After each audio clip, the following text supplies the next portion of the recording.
What's going on, y'all? So listen. Girl, what's going on? We are back. I know y'all like, oh my god, we finna get this video on time. I know, girl, I sat here and I made sure I watched this on time, okay? It really wasn't giving nothing, to be honest, though. At this point, I mean, we only 2 episodes in Life After Lockup, and baby girl, I'm ready for the new season of Love After Lockup, okay? To be real, you know. But this is Life After Lockup, Love After Lockup, Life After Lockup, Season 5, Episode 42. Say the drama for your mama, okay? Now, honestly, this episode didn't give, okay? And I really do feel like it's because of the people. I don't know. Because maybe it's because I'm truly not interested in at least a couple of these couples, okay? Well, actually 3, to be quite honest. Justine and Michael, they're not bothering me. But at the same time, I really feel like their storyline is completed. You know, their storyline is complete, you know, in my opinion. Yeah, she's pregnant again. Yeah, but they got the family together. You know what I'm saying? They've done the blended thing, and for the most part, it's working, I guess. Because he has all his kids there, and obviously, I guess the mother's there. Cool. You can. What's that? Okay. That you can go ahead, have the kids for the time being or whatever. It seems like everything was going great, you know. But of course, we still have the common issues. Now, let me tell you something, Michael. This is where this situation that happened at the end of the episode with their little storyline when the kids was getting into it. I know that Justine's son, her older son, Santana, was a little high functioning autistic, right? I didn't know that. Okay. But at the same time, he was getting into it with Michael's oldest son. And basically was saying that he was getting bullied by Michael's older son. All right. He wound up calling Justine, crying and saying, "Mama, could you come on, quick." You know, I'm thinking something really, really happened. Baby, they up there, boys being boys, as they want to say. And it's actually just siblings being siblings, okay? And, you know, taunting each other, making fun of him, taking his phone. If you was a real man, you would take the phone, messing up the phone. I was with Michael. You get pissed off and you gonna mess up a $1,500 phone. First of all, are they on a family plan? Because I just don't believe in giving no kid. I don't care how old you are. If you ain't got a job to help put on the minutes to help pay at least a portion of the bill, you know, you're not about to get no $1,500 nothing. Okay, I'm sorry. I'm just like my mama. My mama never brought us no phone like that. No phone that cost a lot of money. Let me tell you something. Back in the day, see, I'm from the generation when cell phones first started coming out. Okay, before we got into the smartphones, we had the little Nokia phone. The first phone that I ever had was a track phone that we bought from Walmart for $20. I think, the phone probably cost a good between $30-$40, and then we bought a $20 minute card. Okay, you put $20 worth of minutes on there, and if you go over your minutes and you run out of minutes, that's just it. You run out of your minutes until it's time to reload. You find your own $20 to reload the money on the card and put it on the phone. Okay. $1,500. I wish I would have asked my mama. I used to ask her, like, can we get a regular phone and all that stuff? The one time we did get on the family share plan, oh, it didn't work out. It didn't work out. We was on singular wireless, okay? That's how far back it goes, girl. And you playing around, these kids don't know how fortunate they get. Okay, y'all first phones are freaking, you know, the Samsung Galaxy and Apple iPhones and stuff. Girl, we had some small ass, girl. And y'all up here playing games with him, you breaking it because but you know, he got a little disability and everything, so that's behavior problems or whatever, and probably he was just pissed off because he was getting bullied. I understand. But at the same time, Michael is pissed off because, listen, I gotta get an extra job as it is, okay, so that he can have his employment being put down on paper, given that he just got out of jail. You know what I'm saying? He said that the reason why he got this warehouse or this moving job is because of the fact that he needs to produce a W-2. All right? And I know it's a big hit to his ego, given the fact that, you know, he made this whole thing about being in the industry and being a rapper and all this stuff. And, like you said, people asking him, how you going to rap, but then you got a full 9 to 5 job. Well, that's what entrepreneurs have to do. There's absolutely nothing wrong with working a regular job to help fund your passion so that you can get to a point where you can just be full-time in your passion, right? Exactly. But I was with him because he said I had to take off half a day just to come and see what the hell was going on, and y'all up in here doing all this stuff and then get damaging property. Oh no, you're not finna get nothing back. You're grounded for the rest of your life. I love it when I hear parents say you're grounded or you're on punishment for the rest of your life. Now come on, stop playing with me, okay? But it'd be so funny to me when they say that. That's how you know they're pissed. That's how you know they are pissed. But then you get that going on, and when I think Lil Santana said, so I'm not gonna get a replacement. I'm sorry.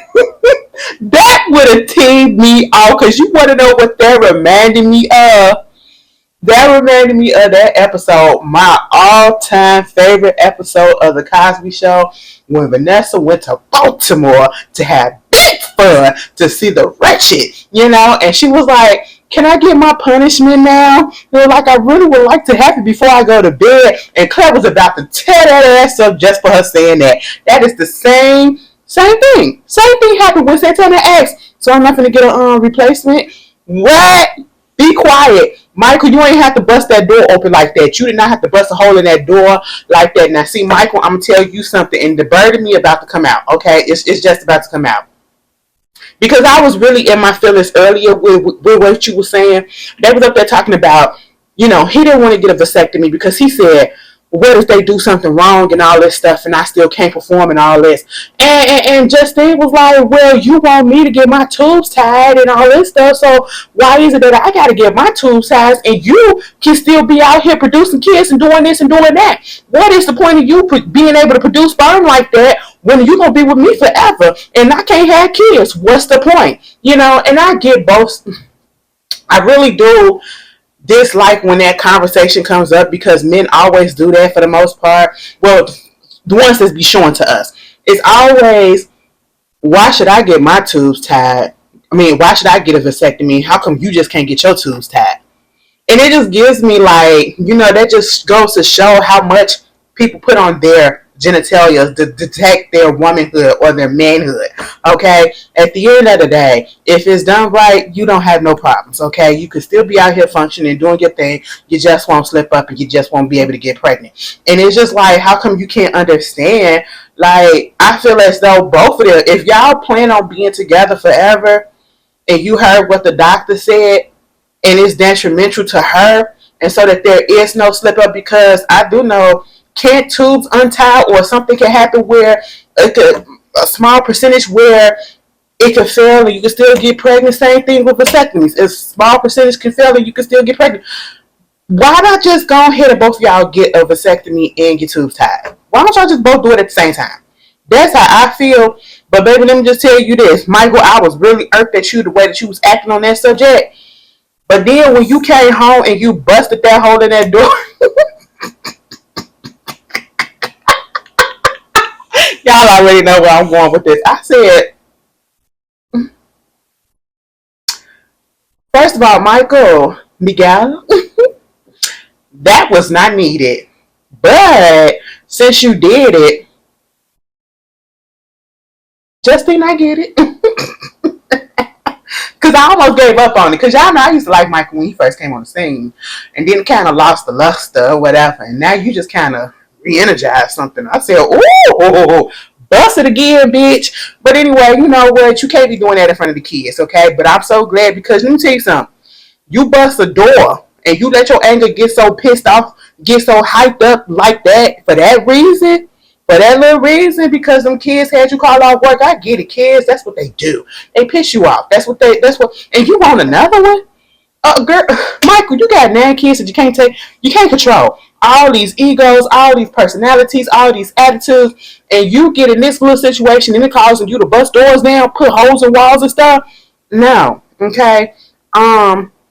That's not a good example because ain't no telling what it could escalate and you could probably hit somebody instead of hitting the object, okay? Get that under control. Moving on from that, Bianca and Daniel, since we're talking about kids, Bianca and Daniel, they went over there to his parole. Okay, yeah, she gonna be able to, he paroled to her house for the time being. Fine. My thing of it is, she got baby fever, and Daniel, I'm gonna need you to let this little girl go. Okay, she is beyond immature for you. And then to come to find out that he used to be married. He was married at one point. He has a child. I think he got a son or something. Never met the boy. Never met the boy because either he wasn't there when the baby was born because either he was in jail or he probably was high or something or drunk. Who knows? Either way, he never met the boy. And he was like, he trying to get that stuff situated, and then you up here trying to want to have a baby and all this stuff. She don't want to be on birth control. I'm like, you know what? She wound up telling us that a couple of years ago she did have a baby. She had miscarriage. Okay, she was pregnant. She had miscarriage. Let me just tell you this, Bianca. A couple of years ago, you was 21 years old. You're 23. And 9 and 10, depending on what the actual timeline was, you could have been just 20 and probably on your way to turning 21. Here's the thing. I don't want to say that it's a good thing that you had that miscarriage, but you need to look at that in a different, more positive way because at the end of the day, you are not ready to become anybody's mama. You are still a child yourself mentally. The way that you act with that man, and you literally, you don't want to age shame and all that stuff, but when you look at the way that she is so immature when it comes to this man been locked up for probably, what, 6 years or so, and he is still even more mature than her, regardless of the fact that he's 31, and you would expect him to be on some level of maturity, but they say women mature faster than men. Bianca, she ain't in that statistic, okay? I hate that word so much because I can never say it right, but y'all get it. She ain't in that number. She ain't in that number. She ain't in that number, okay? And she irks me so much. And I'm gonna need her to just get over it, and I'm gonna need Daniel to go ahead and just let this girl go. You already said, you know, you messed around and proposed to her in prison, and it was an accident. He should have never proposed to her because he ain't ready for that. You're barely ready for a relationship. You're up there telling us that you got a lot of other stuff to get done and to get together in your life. Yes, that means that you don't have time for this girl. And I really do feel like by the time this season is over with for life after lockup, they better be on the verge of a breakup or they better be done. That's what I feel like, okay? Honestly and truthfully. I root for people to be in relationships, but when I can see clearly when people are unevenly yoked, they're not evenly yoked, they unevenly yoked, it's time to break it up. I need you to just go ahead and throw it to the wayside, okay? Moving on from that, Louie and Melissa. We get to see them for the first time in a minute. And we didn't ask for this. Because what exactly is going on with them that we actually give a damn about? Nothing. Okay? Because you want to know why she came back? She came back and she on the same stuff, y'all. She is on the same stuff. She on the same stuff. And you want to know what that stuff is? Oh my God, Louie. When are we going to get married? Okay, when are you going to propose to me? When are we going to get married? I want a 2-carat ring and all this stuff. Louie is working at a pizza parlor. Louie is trying to be a personal trainer and doing other little odds and ends just to stress himself out to get enough money to get you a 2-carat diamond ring. If you, and again, love is blind and it'll take over your man. Because if you think it's love, it's truly not. You better elevate and find. Maybe you need to elevate to somebody that's on your level, Melissa. Okay, because you try to make it seem like you in it because you actually love this man, but you keep on bringing up money. And when I say money, you keep on bringing up the fact that he ain't got the job or he ain't at the place that you want him to be or he ain't got the ring that you want him to get. Baby, he just got out of prison and he is a fucking felon. Okay? He got out of prison with nothing. You know, and therefore, what did you expect? You expect him to have all the ins and outs out right away?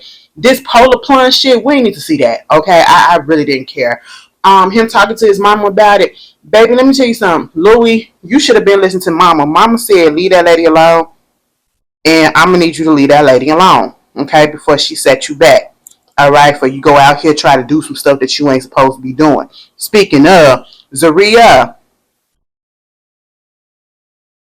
Way to have faith in your man, okay? She was like, you can't be going out here trying to do some stuff to get you back up in the jail, going back to the streets. When she said that shit about, look at him with all black on and an ankle monitor and a pink do-rag looking like you're about to rob somebody. I said, well, shit.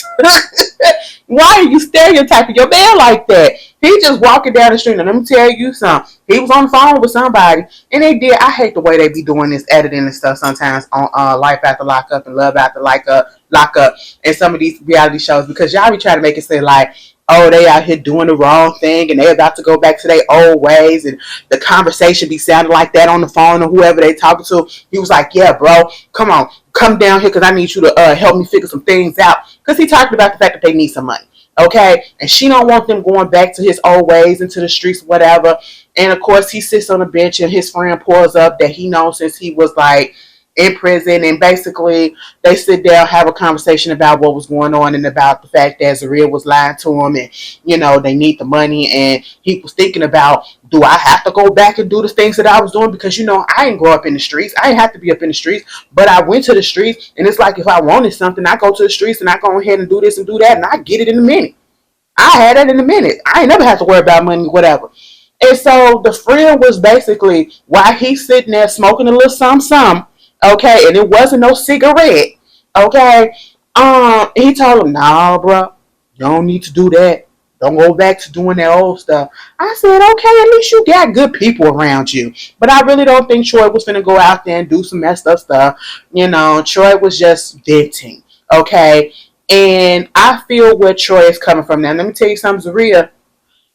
Don't get on that man and tell that man, talk about something. You always just walking away. You always just walking away. Baby, I would walk away from your ass too.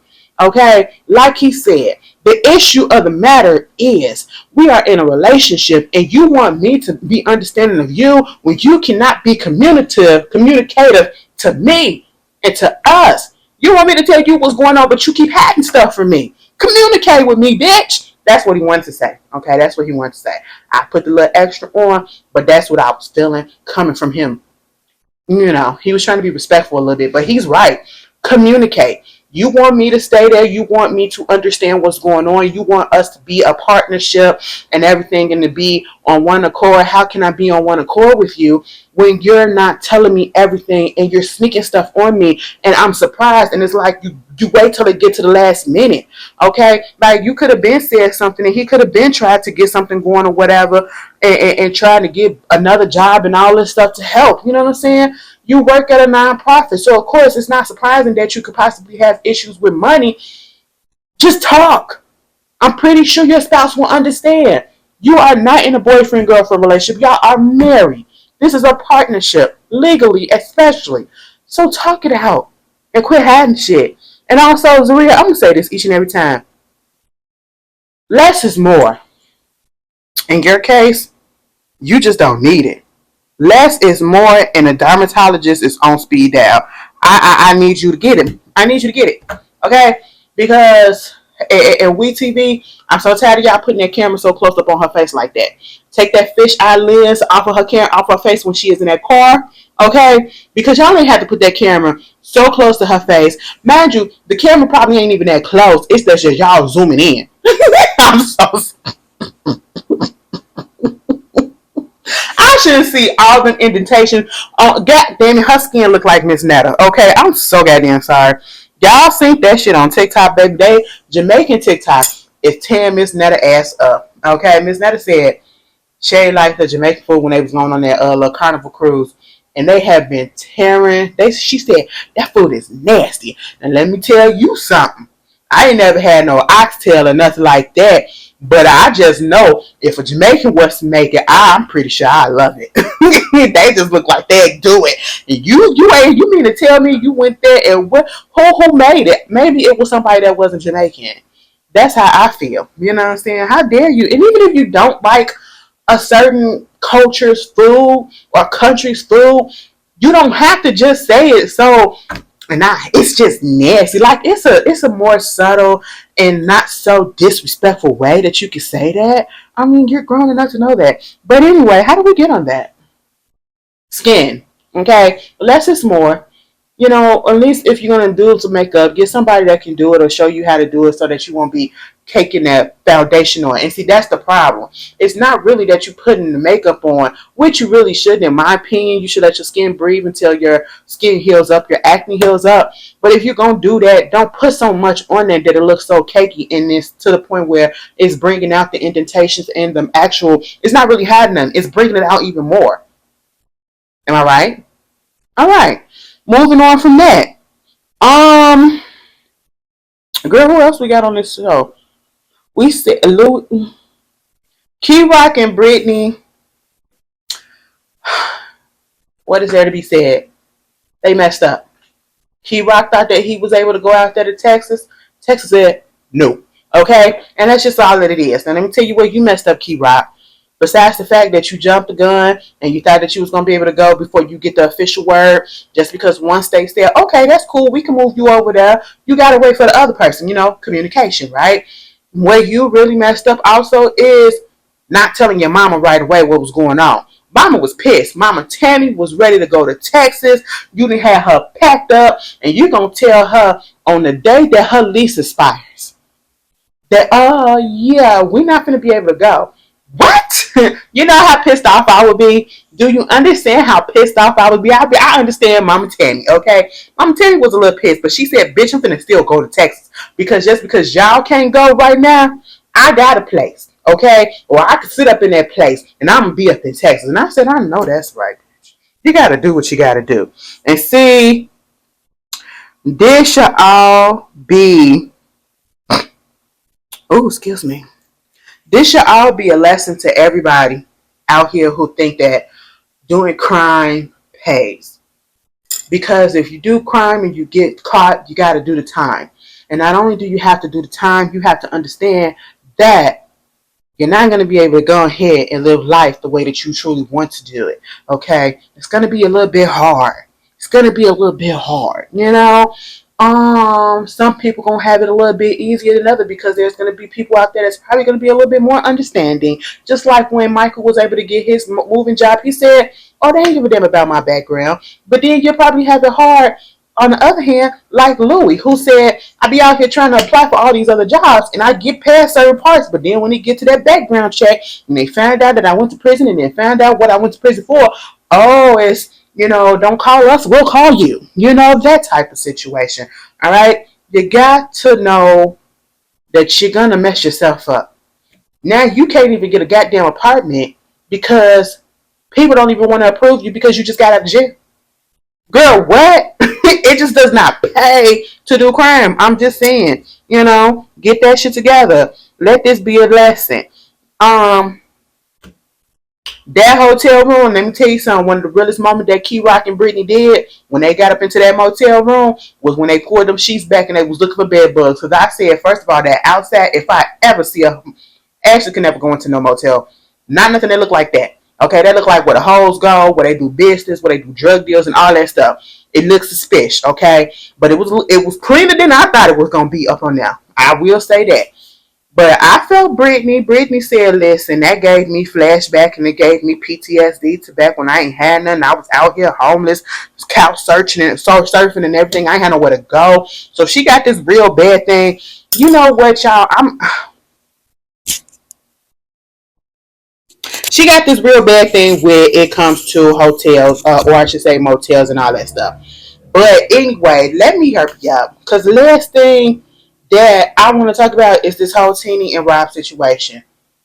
Now, am I on Teeny side? 100%. But I could be on the person's side, but I could say, well, they was wrong. Now, last week I said, girl, you shouldn't have put your hands on that lady. Now, let me tell you something, Teeny. Y'all did all of this shit. Now, let me tell you something. Miss Karen, what the mama name is? Grandmama. Grandmama, at the end of the day, you played your hand. And you showed exactly the reason why you was pissed. You was pissed because Rob is not giving you the money that Rob is giving and taking care of another family and another woman, and it's not you. That's his wife. So therefore, he's going to monetarily take care of them. He's supposed to support them. He's supposed to do all of that. You want that for yourself. And that's just the problem. And it was like, you just that for the money because you giving all this money. Then when they got to that fight, she was like, I want my son back. I want my son back. The same son that you never went up there to go visit when he was in prison, but now all of a sudden you want him back. See, it's not given. It's not given. But I will say this.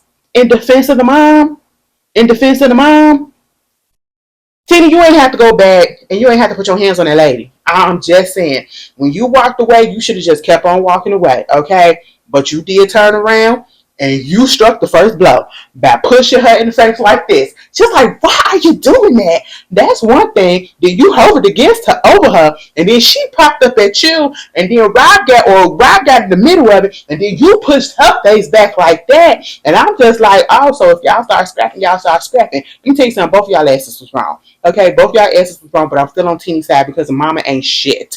The mother ain't shit, and I feel so bad for Rob, even though Rob, all of this is happening because of you. Okay, but at the end of the day, your mama doing too much. You know, he said it's like the mama just want to be the only woman in his life. That's what it's feeling like. Tina, you have an anxiety and panic attack over this whole situation. Baby, if a bitch don't like me, a bitch don't like me, I ain't got to communicate with her. But I know how to keep it cordial, okay? I know how to keep it cordial, you know? But to do all of that shit and for the grandma to be saying all that, fuck her, and watch when he break up with you and when the money leaves, who gonna be there, and you gonna go and take care of that woman and her kids and all that, fuck her. And you doing all this in front of the kids.